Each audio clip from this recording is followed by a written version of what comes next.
Bonjour Pierre. Bonjour. Dis-moi Pierre, je voudrais qu'on change un petit peu de sujet. On parle beaucoup du loup, beaucoup du chien, mais on parle jamais de toi. Alors voilà quoi, je souhaiterais qu'on parle de toi, qu'on connaisse un petit peu tout ce que tu as pu faire au cours de ta carrière qui a été très longue et où tu as pu visiter beaucoup de pays, voyager beaucoup et découvrir plein de choses. En premier sujet, j'ai lu que la France était à l'origine de la mise en réserve des terres de l'Antarctique et j'ai cru comprendre que tu faisais partie du groupe d'experts. Est-ce que tu peux nous en dire un petit peu plus à ce sujet? Oui, alors ça c'est tout à fait par hasard. J'ai été délégué comme expert de la faune antarctique à la réunion, à la discussion qui a eu lieu pour refaire le traité d'Antarctique, l'actualiser.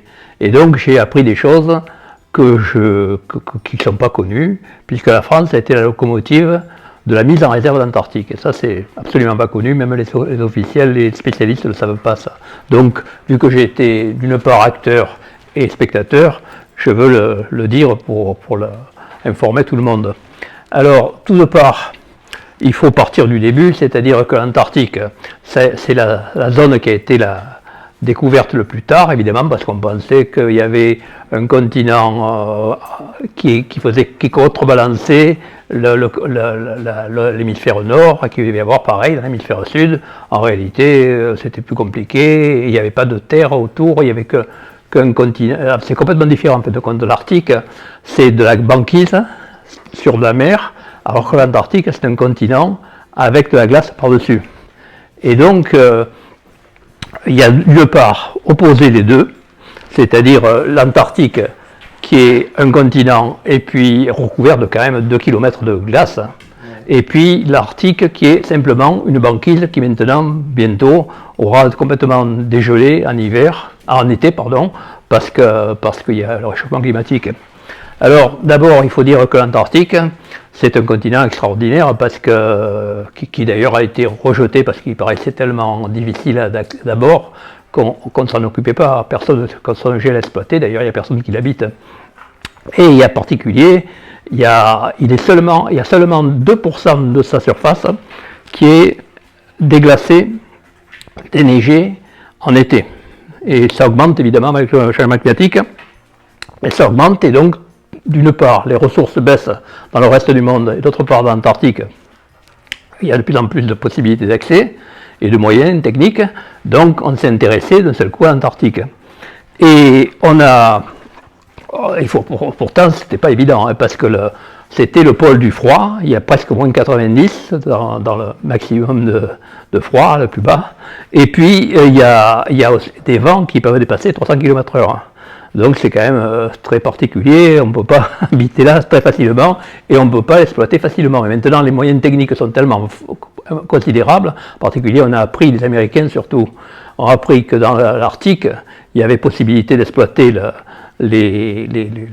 glace et que c'est pas insurmontable. Donc ils se sont intéressés à l'Antarctique et ils voulaient l'exploiter. Et donc il y avait une discussion qui a réuni tous les pays, c'était la réactualisation du traité de l'Antarctique, c'était comment faire pour se partager le gâteau, puisque ça fait de compte, c'est un gâteau, une sorte de gâteau, et donc cette terre qui est complètement glacée en hiver avec beaucoup de banquise autour, et puis qui est recouverte de glace en hiver, mais qui par contre est libre en été, il s'agissait de voir comment l'exploiter. Et évidemment, ça posait des problèmes. Nous, en tant que biologistes, on était plutôt contre. Et on n'était pas les seuls. Il y avait Cousteau, il y avait Greenpeace qui nous ont aidés aussi à le faire savoir. Et on a eu la chance extraordinaire, parce que c'est pas habituel. Généralement, la France est à l'arrière, toujours dernière pour la défense de l'écologie et de la planète. Mais là, on a été les leaders. Et ça, c'est complètement inconnu, même des officiels, même des spécialistes. Donc moi qui ai participé, je veux le dire. Et il faut savoir aussi que l'Antarctique s'est appelé actuellement, c'est mis de côté parce qu'on a l'impression que c'est trop loin et qu'il y a une telle masse de glace qu'elle ne peut pas fondre. Et puis maintenant, depuis 4-5 ans, on sait maintenant, on a la preuve que l'Antarctique est tout à fait capable de fondre, et actuellement il est en train de fondre à une vitesse accélérée. Et or, 2 km de glace en moyenne sur l'Antarctique, sur le continent antarctique, ça représente, si c'était complètement fondu, ce qui paraît peu probable, ça représente 60 mètres d'augmentation du niveau de la mer. Donc, sans aller jusque-là, s'il y a seulement 2 mètres, New York est plein de villes, plein de capitales, puisque la plupart de la population mondiale se trouve au bord de l'océan. Donc ça sera sous l'eau. Donc ça va générer des problèmes incroyables. Donc actuellement, ce qui se passe en Antarctique, c'est-à-dire la fonte d'énormes glaciers, ça va avoir bientôt un impact sur le monde entier, et ça va augmenter le niveau. Et là, on va être obligé de mettre des digues ou de reculer. Enfin, c'est compliqué. Donc l'Antarctique va prendre une importance qu'il n'avait pas. Alors, en fin de compte, nous, les Français, on a droit théoriquement à une portion d'Antarctique, parce que Dumont d'Urville a découvert, est allé, comme tous les grands pays à l'époque, est allé explorer et a trouvé la Terre Adélie. Donc il a trouvé l'Antarctique, il a touché l'Antarctique à cette partie, et donc on revendique, c'est comme ça que ça s'organisait jusqu'à présent, c'est-à-dire qu'on considérait que les explorateurs, les premiers explorateurs, avait une sorte de droit de propriété sur le continent. Mais c'est pas simple, maintenant il y a les États-Unis, il y a la Chine qui avait jamais personne, bon, etc., qui revendique maintenant une portion, et tout le monde veut exploiter l'Antarctique. Donc il y avait cette revendication, et c'était pas simple. Dans la réunion où je suis arrivé, j'étais pas le seul, on était, je crois, 5 à 10, je me rappelle plus, dans la délégation française, on n'était pas très nombreux, mais on a été surpris parce qu'on a vu que les gens ne pouvaient pas s'entendre, c'est-à-dire qu'on ne pouvait pas partager l'Antarctique facilement, pour la bonne raison qu'il y avait des pays qui étaient plusieurs à demander la même zone. Par exemple, la péninsule antarctique, qui est la petite queue de l'Antarctique, et qui est la plus proche de l'Amérique du Sud, eh bien, elle est revendiquée par l'Argentine, par le Chili et par la Grande-Bretagne, 3 pays. Donc, c'était pas simple. Évidemment, chacun voulait avoir sa part, et même quand je suis allé dans ces coins-là, et en fin de compte, les Argentins ont installé dans leur base une banque, des couples qui regardent la télé, puisqu'ils ne sont pas tellement loin, et généralement ils préfèrent les femmes qui sont enceintes pour avoir des habitants déjà, pour ensuite revendiquer plus facilement la zone. Donc vous voyez, c'est un truc, alors qu'il y a 3 pays pour la même zone. La plus intéressante et celle qui est probablement la plus facile à exploiter, puisqu'elle est en train de se découvrir de neige de glace en été, eh bien elle est revendiquée par 3 pays. Donc ils n'arrivaient pas à se mettre d'accord, et nous on en a profité, parce que nous on était plutôt pour la protection, c'est-à-dire on estimait que c'était une erreur d'exploiter encore un pays de plus au maximum, d'autant plus que c'était pas facile et que c'était une zone vierge. Et on a demandé à ce qu'on gèle, entre guillemets, toutes les revendications, c'est-à-dire que tous les pays continuent à être propriétaires ensemble, c'est le seul continent qui n'appartient à personne en Antarctique. Et puis que ce soit une terre de paix, c'est-à-dire interdiction d'armée, de guerre, d'armes, et puis une terre de science, c'est-à-dire uniquement la recherche.